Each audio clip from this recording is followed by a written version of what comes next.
Welcome to episode 3. Here we are. Here we are. Boob Buddies, Scars to Stars. Today in episode 3, we're going to talk about surgery, scars, strength, and what no one tells you.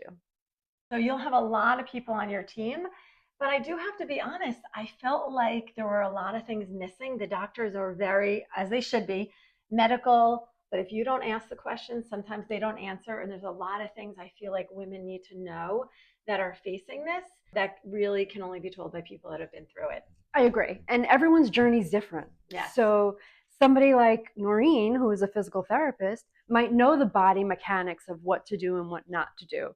Where me as the nurse, I understand the drains and I understand all that stuff. So everybody's journey is going to be a little bit different, but we're here to talk about today some of the things that we really didn't know or we were surprised were a little more annoying. Yes.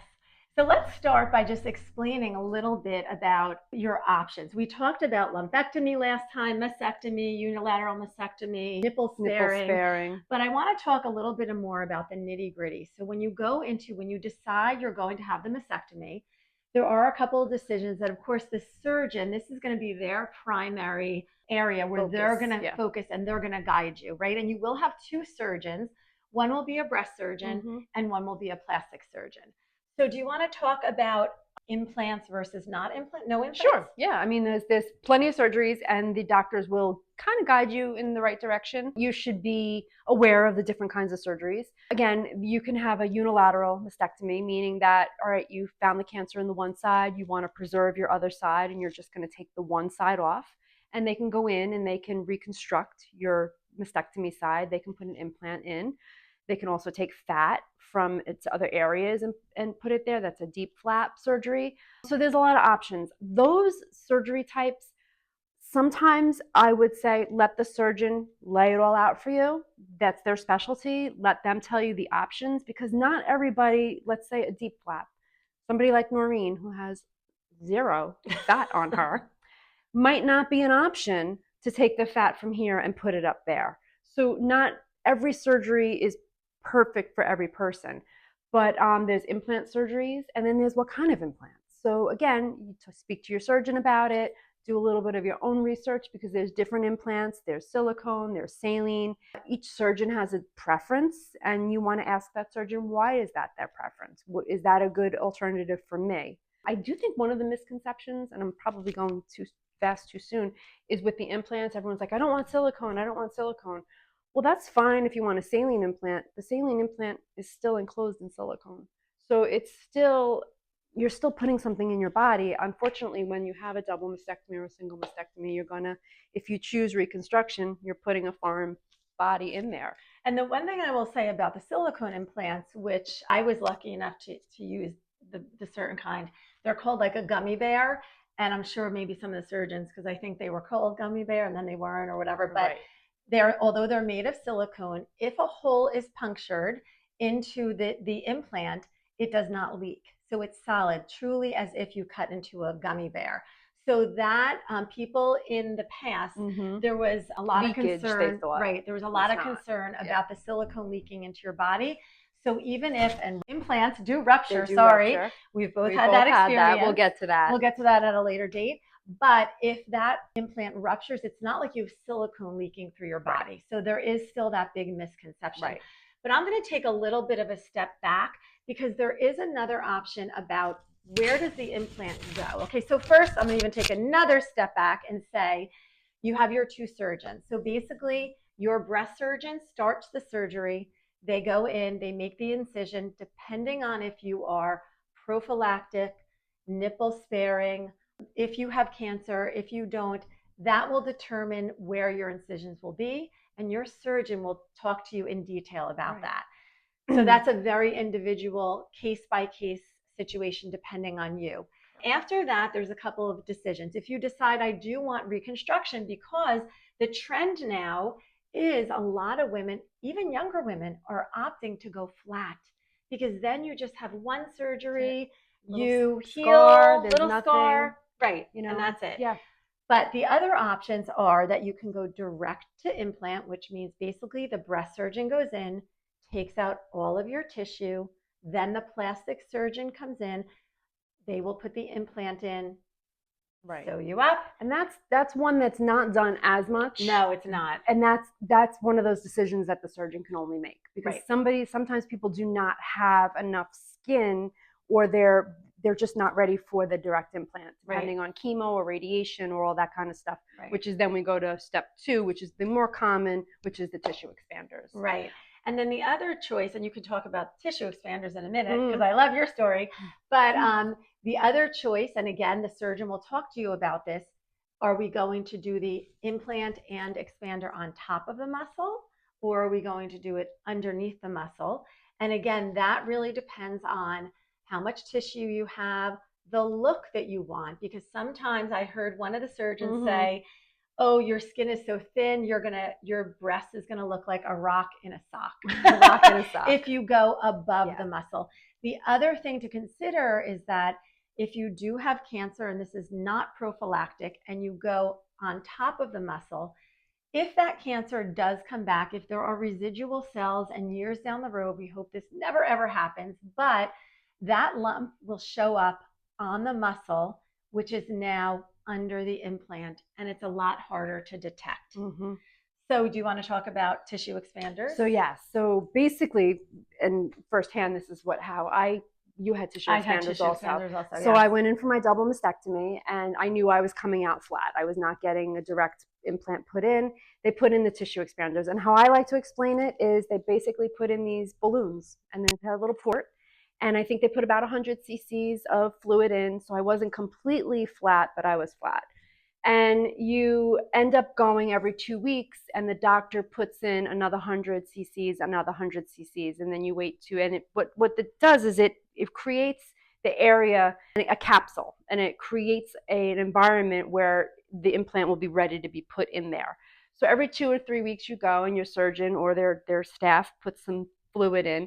And I remember coming home to my husband every day and being like, I feel like I'm a teenager again. Like every few weeks I'm a little bit bigger, I'm a little bit bigger, I'm a little bit bigger. And you were budding. I was. And the most common question that women say to me is, what does it feel like? So I'm going to tell you the tissue expanders, to me, the best description, and Noreen, you can agree or not, let me know if you think, putting on a very tight sports bra, the tightest sports bra you can, and taking a baseball and sticking it in there. And that's what I felt like. I felt like they were just like 2 hard baseballs, but it was only for the first couple of days after the expansion. And then my muscles and everything kind of got used to it and stretched. And then I went back again 2 weeks, and we put a little bit more in, and it felt like that tight. But you just kept expanding the skin and the muscle and everything else. Mine, I believe, were under the muscle. And so it was a lot of stretching. And then after we got to the point where I felt like, okay, this is the right, and the doctor confirmed, this is the right size for me. I think they stayed in for about 3 months, and that kind of created that environment and that capsule so that when I could go back in, they just simply opened up my scars, pulled out the tissue expanders, and put in some implants to match that. And that surgery was not bad at all. But it was not a terrible thing. Right. The drains were the most terrible, and we'll get to that soon. That was for me the worst part of my surgery. Right. The nurse who takes care of other people's drains, I did not like them. I also had tissue expanders. They were under the muscle, and probably for me the hardest thing, because I was so small. The joke was I was negative A. And then my breast surgeon actually said, oh my gosh, Noreen, you were right. I forget, it was like I barely had any tissue. And we both had the same breast surgeon. And we're going to get her on. Yes, we are. Yeah. But anyway, so she I did not have anything filled in my expanders when I came out. So I was completely flat. I did have, and to back up, for me, the muscle spasm. So when you choose to go underneath the muscle, and you start to expand. My expansion took a little bit longer because this is the other thing. When you decide to keep your nipples, if you can keep your nipples, and that's the choice that you make with your surgeon, one of the big things is making sure that the blood flow to your nipple remains good, because there is a risk, if you decide I'm keeping my nipples, there is a risk that you could lose them in the end. Because the blood flow they get necrotic, and there's not enough blood to sustain the healthy tissue of the nipple. So that is something to consider, something that my breast surgeon, my actually plastic surgeon, was very concerned about. So they took a little more time before they started filling mine, I came out completely flat. And the muscle spasms that occur as you start to fill, but you get medicine for that. For me, that was the worst. Right. And then one other thing about the expanders is I always felt like they were square. Yes. And they stick out from your ribs a little bit more. Square boob. So square boob. You can feel the edges, they're hard. So it's a little uncomfortable. You cannot wait to get them out. But I think even worse than that are the drains. Let's talk about the drains. So I came home with 4 drains. Again, didn't think, fine, whatever. And let's just mention, what's the reason for the drain? So the reason for the drain is when you're in there and they're creating everything and the mastectomy, they're taking out all of your breast tissue. What happens is they don't want anything to swell. They don't want the fluid to back up in there and cause an infection, edema, all sorts of lymphedema. Yeah. So what they explained to me, which I didn't really know, is once you have an empty space in your body that used to be filled, your body automatically fills it with fluid. Right. So you have these drains, and they literally the little tiny cannulas are coming out of the drains. Mine were over here. I had 2 scars over here, two here, and the 4 of them. And I would take you're not supposed to shower. We'll go over all that. But at one point I was able to shower because I had my drains for about 2 weeks. And I took a little belt and put it around me and some pins. And I went in the shower and they were all dangling and, So now they have made bras. Yes. They have made bras. They have made belts. They've made it so much. We should have invented that We stuff. should have. I said I wanted to. So you will have these drains, and depending on, you do have to measure the output every day, and you're writing it down. And depending on the output, every surgeon has a specific, once it's below 20 milliliters, or I think 30 is the magic number. Yeah, that means it's not swelling up anymore. It's not building up that fluid. It's safe to take them out. Right. They all do not come out at the same time. Typically, they'll take 1 or 2 out first.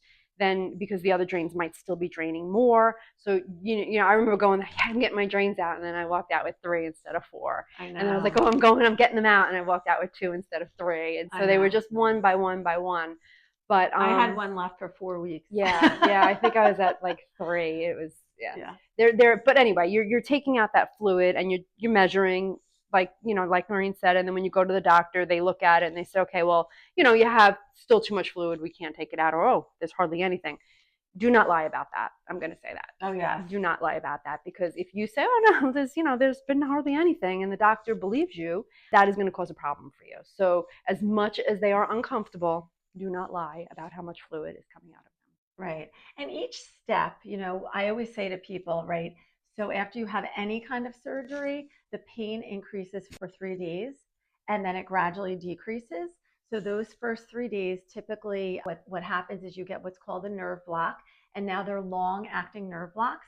So for about 48 hours, you are completely numb around your whole chest area, which is great. But the doctors will give you pain meds, muscle relaxers, everything that you need to be as comfortable as you can. I am not a medicine person, but I'm telling you, if you are in it, if you have this planned, make sure you take the medicine at least for the first 3 days. By day 7, you feel like a different person.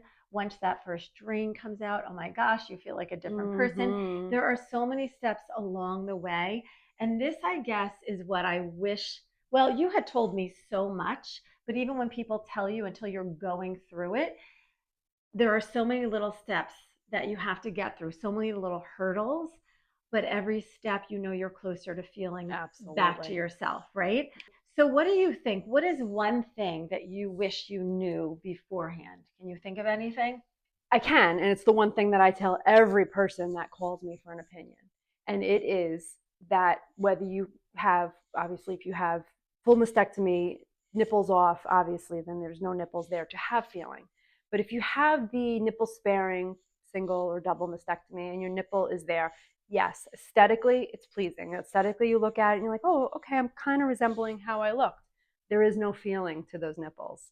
Zero. And I remember telling you that. I'm like, don't think I'm weird for telling you this, but when you touch your nipples or they're being touched, there's no feeling. Right. There's none. And that's something that you have to consider. If that is something that is, and I know this is personal, but it's something that needs to be said, because I had no idea. So, a lot of times the whole area is numb for a while. I remember going to the movies and we ate we had popcorn and whatever. I come home later, I'm getting dressed, and there's popcorn flying out of everywhere. And I dropped popcorn all in my bra, and I couldn't feel it. So, Yes. those are things that people don't know, but there is no feeling in that nipple if you still have it. Well, and sometimes, like you said, this is a funny story. One of my friends who is battling breast cancer still, funniest story, she had on like a strapless top. That was me. That was you. That was my me. friend. That's okay. Right. It was well, me. You tell you the story. All right. No. She was driving this one, but my other was. friend too. Mm-hmm. And she's driving along down a highway and was getting a lot of looks and, beep, beep, beep, waves. And she's like, wow, everyone's so nice today. That was so embarrassing. Her strapless top fell down and she didn't even feel it. And I will experience that. I'll wear like a strapless, tube thing underneath something, and I'll come home at night and it's down to here. Yeah. You don't feel it until it's down here because the sensation is really, really impaired. Yes. So so thank you for sharing that with me because I would have had no idea. I think I was on my way to my doctor's office, and I was all proud that I had on this low thing, and I'm sitting at the light, and I'm like, this is not bad. And I look, and the guy's looking at me, and I look down, I'm like, oh my god. So I didn't wear strapless for a while, and if I do, I make sure I have something on underneath. All right, last thing. What advice would you give to women who are facing this surgery? What is your best advice? I think my best advice for anybody going through it is make sure you're not alone. Whatever you're going through, somebody else has gone through it before, and they will be able to help you. So reach out, talk to people. Don't be embarrassed. This is nothing you did to yourself. Don't be embarrassed to talk about, my whole family and everybody I know is like, oh, Stephanie's always talking about nipples. Stephanie's always talking about nipples. You know what? It's just a part of life. It's part of your body. Don't be afraid to reach out and ask the questions. Yeah. What about you? Any good advice? I think my best advice is give yourself grace. Allow yourself to feel the feels. You don't have to always be so strong. I remember the day that I had my breakdown, and I think everyone should have that breakdown. Give yourself that time. You're going through something that is major in your life. And again, losing a part of your body is traumatic. And then if you, on top of that, have the diagnosis of breast cancer, and then if you have to deal with chemo and radiation, give yourself at least a year to heal. Even if you don't have to have chemo or radiation. Chemo or radiation is a whole other story. You need even longer. But just for the mastectomy itself, give yourself that full year. The one thing I didn't talk about is there are a lot of restrictions. So for the first 6 weeks, you are not allowed to lift your arms up higher than here. So you'll want to put things on the counter because you can't reach up. You're going to have people help you. You're going to need shirts that you can zipper or button because you have to get dressed this way. As a physical therapist, I went back to my doctor and I'm like, are you crazy? Mm-hmm. And this is why my new venture is going to be helping women doing physical therapy with them post-mastectomy, because I know so much, I've learned so much. But I went to him, I said, you are going to give me a frozen shoulder. So he's like, well, what can we do about that? And I showed him a few exercises. There are some things that you can do, but you do have to follow the restrictions that are given to you by your doctor. You cannot sleep flat for 6 weeks. You have to be propped up. In the beginning, the recommendation is to sleep in a recliner. I actually got one of those recliners because I didn't have one. Mm-hmm. I got the ones that had the button because in the beginning, you underestimate how much you have to use your pec muscles, which are your chest muscles, to help you sit up, and the pain that's involved. So that's another side of this that is tough. So you have to be mentally prepared for a good 12 weeks if you work out like I do. The only thing I could do is walk. There is no lifting weights. Most surgeons, there's no more than 5 pounds for the first 6 weeks. And then after that, it's 10 pounds, max of 10 pounds that you're lifting up to 12 weeks. And then there is light at the end of the tunnel. So what I've always said is it's a moment in time. And for that 3 months, let people wait on you. You've earned it. Definitely. Let people wait on you, yeah. and let people help you, because I was always like, I got it. So that was a long best advice, but be willing to take help. People love you. They care about you. What you've been through is traumatic. It takes time mentally and emotionally to get over it, and then physically as well. So just know that going in, and know that you are going to be okay. Yes. And Right. your scars are just part of your journey. They are Yes. not something that somebody sees. I used to say, the cancer doesn't define me. It's what I do with my cancer that defines me. Right. So I think we're both perfect examples of that. And if you're on this journey or you know somebody going through this journey, be there for them. Sometimes they just need somebody to listen. Remember, You're never alone. yeah, you're Yeah. never alone. We are We're in in this it together. Scars. Scars are just the stars in your story. Right, Until one next day. time. Nice job. Thanks for hanging out with us today on Boob Buddies. If you enjoyed this episode, it would mean the world to us if you subscribed, left us a review, or share this with a friend who needs a boob buddy. Remember, you are never alone. We're in this together. Scars are just the stars in your story. Until next time, keep shining, keep laughing, and keep thriving. Nice job. You got the hard part.